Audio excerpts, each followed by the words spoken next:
오래전 까마득한 옛날, 그러니까 지금부터 50억 년 전쯤에 신들의 세계에서 중요한 프로젝트가 제안되었다. 종류가 다른 여러 생명체들이 모여 어떻게 조화를 이루며 사는지 보고자 하는 이른바 평화로운 우주 공동체의 가능성을 알아보는 위대한 실험을 기획한 것이다. 이 프로젝트를 위해 적절한 조건을 갖춘 지구라는 행성을 설계하고 모든 환경들도 조화롭게 설계하였다.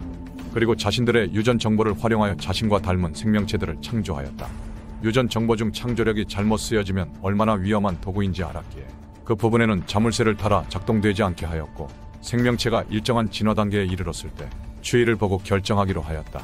그리고 신들은 지구 생명체의 삶에 개입하지 않는 것을 원칙으로 하였다. 예외적인 경우는 프로젝트 자체가 위협받을 사태가 발생했을 때이다. 신들은 원래 정치적 입장에 따라 두 진영으로 나뉘었는데, 한쪽은 신성의 정보, 즉 창조와 성찰의 기능을 모든 생명체와 나누어 신의 영역을 확대하려는 쪽이었고, 다른 쪽은 신성의 정보를 엄격하게 관리하여 그 영역을 줄여나가려 했다. 전자 진영의 신들은 흰옷을 즐겨 입었고, 반대 입장의 신들은 주로 검은 옷을 즐겨 입었다. 신들의 세계에서 행위 규범은 두 단어로 표현된다. 선택과 책임. 선택은 자유다. 다만 결과에 대한 책임을 져라. 지구의 평화 공동체 프로젝트는 처음에는 별탈이 없이 잘 진행되었지만 신들이 개입할 수밖에 없는 사건이 벌어졌다. 공룡의 폭발적인 증가로 다른 종의 존립을 위협하는 수준이 되었기 때문이다. 결국 신들은 모여서 회의를 하게 되었고, 공룡에게만 작동하는 바이러스 살포로 공룡은 순식간에 지구에서 사라졌다. 그 후 얼마 동안 생명체들은 큰 문제 없이 꾸준히 진화해왔고, 생명체들이 모두 일정한 수준의 진화에 이르렀을 때 프로젝트는 두 번째 단계를 맞이하게 되었다. 신성 정보를 작동시킬 것인가? 후보로는 영장류 중 가장 적절한 조건을 갖춘 인류가 선택되었다. 직립보행으로 신성을 발현하기 좋은 조건이며, 연약하고 겁이 많으며 온순하여 신성 정보가 작동되어 지성이 발현되어도 다른 종에게 위협이 되지 않을 것이라 생각했다. 신성 정보 발현에 관하여 두 진영 신들의 팽팽한 대립이 있었고, 결국 흰옷의 신들이 인류에게 신성 정보 작동을 허락하는 조건으로, 선택의 결과가 실패하면 우주 경영의 기본 노선을 바꾸겠다는 약속으로 마침내 인간의 유전자의 신성 정보를 작동시키기로 하였다. 신성 정보가 탑재된 인간의 진화 속도는 그야말로 극적이었다. 하루가 다르게 인류의 지성은 진화하였고, 지극히 짧은 시간에 지구 전체를 지배할 만큼 성장하게 되었다. 인간이 신성을 발현해가는 와중에 흰옷을 입은 신들과 검은 옷을 입은 신들도 자신의 평소 입장에 따라 인류의식 변화에 영향을 주었다. 흰옷을 입은 신들이 인간의 신성 발현을 위해 주로 사용한 것은 기쁨과 희망이었고, 검은 옷을 입은 신들은 인간이 신성에 접근하지 못하도록 의심과 두려움, 죄의식을 체험하게 하였다. 신성 정보는 크게 두 가지 기능을 갖도록 설계되었는데, 하나는 성찰이고 다른 하나는 창조였다. 성찰 기능을 통해 내가 누구인지를 아는 기쁨과 깨달음을 체험하고, 창조 기능을 통해 창조주로서의 기쁨을 체험하게 된다. 그러나 인간은 그 중에서도 창조의 기능을 우세하게 발현시켰고, 그리하여 창조이기는 하되 스스로가 무엇을 하는지 모르는 무책임한 창조가 인류의 전형적인 패턴이 되었다.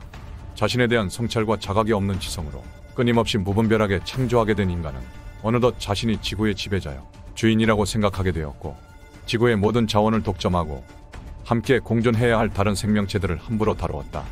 이것은 모든 생명과 지구 자체에 엄청난 스트레스가 되었고, 신음하고 하소연하는 생물이 날로 늘어나고 신들에게 구조 요청이 끊일 날이 없을 정도가 되었다. 선택과 책임이라는 운영 방식에 따라 흰옷을 입은 신들은 적극적으로 인간에게 신성을 자각할 수 있는 일들을 해나갔는데, 자원자가 직접 지구를 방문하여 어떻게 신성을 발현하며 살아가는지 모범을 보이기도 하고, 또 어떤 이는 드러나지 않게 인간의 신성을 깨우기 위한 일들을 하고 갔다. 인류를 가르치기 위해 온 신들은 각자 나름의 방식으로 가르침을 폈지만, 공통의 가르침은 자신 안에 있는 신성, 완전함을 발견하라는 것이었다. 하지만 인류는 신성을 실현하는 삶의 모범을 따르기보다는 가르침을 곡해하고 종교화하고 종교 이기주의, 맹목적인 숭배를 하는 경우가 더욱 많았다. 흰옷을 입은 신들의 노력에도 인류의 평균 의식 수준은 신성으로부터 아직 먼 거리에 있었다. 마침내 프로젝트 자체를 위협하는 비상회의를 소집할 사건이 터지고 만다. 인간이 원자에너지의 비밀을 알았고, 그것을 폭탄으로 만들어 동료 인류를 대량 살상하는 데 사용한 것이다. 자신이 무슨 짓을 한지 모르는 철부지처럼 인류의 일부는 그 무기의 엄청난 위력에 자부심을 느끼며 싸움에 이긴 것을 기뻐하기도 하였다. 게다가 다음에 누가 함부로 까불면 혼내주겠다며 으름장을 놓기까지 하였다. 사태가 이쯤 되니 신들은 비상회의를 소집하여 매우 심각한 주제에 대해 논의하게 되었다. 논점은 이것이다.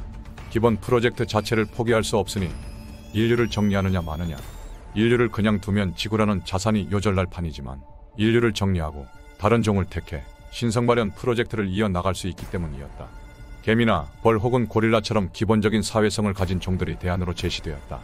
논의가 심각하게 진행되는 동안 처음에 인류에게 신성 정보를 작동시키는 것을 찬성했던 흰 옷을 입은 신들 가운데 다수가 인류를 정리하자는 쪽을 생각이 기울었다. 그러나 인류를 다녀갔던 신들의 강력한 주장에 따라 50년이라는 유예기간을 두기로 하였다. 만약 50년 안에 인류의식이 충분한 긍정적인 진화의 가능성을 보이지 않으면 인류를 정리하는 것으로 최종 의견을 모았다. 인류의 의식 기준을 1000이라고 했을 때 200이 긍정적인 의식으로 바뀌는 경계선을 의미한다. 기준은 200. 50년간 유예기간을 준 뒤 진전이 없다면 인류에게만 선택적으로 작용하는 신체 접촉뿐 아니라 공기로도 전염이 되는 치명적인 바이러스를 통해 이 지구에서 정리되기로 결정되었다. 이제 20세기 마지막 50년 동안 신들의 세계에서도 치열한 움직임들이 일어났다. 기적처럼 인류의 의식은 유예기간 50년의 마지막 10년 동안 힘겹고 가파르게 상승하여 1998년에 마침내 의식 수준 200을 넘어섰으며 1999년에 바이러스 살포 계획은 일단 유보되었다.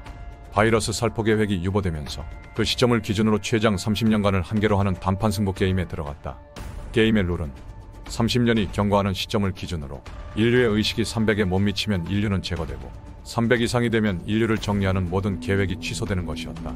의식 수준 300은 즉 자신을 사랑하고 자신과 다른 생명체의 공존을 이해하며 다른 생명체를 존중하고 사랑하는 수준이었다. 이제 게임의 룰이 바뀌었다. 공존해야 살아남는다.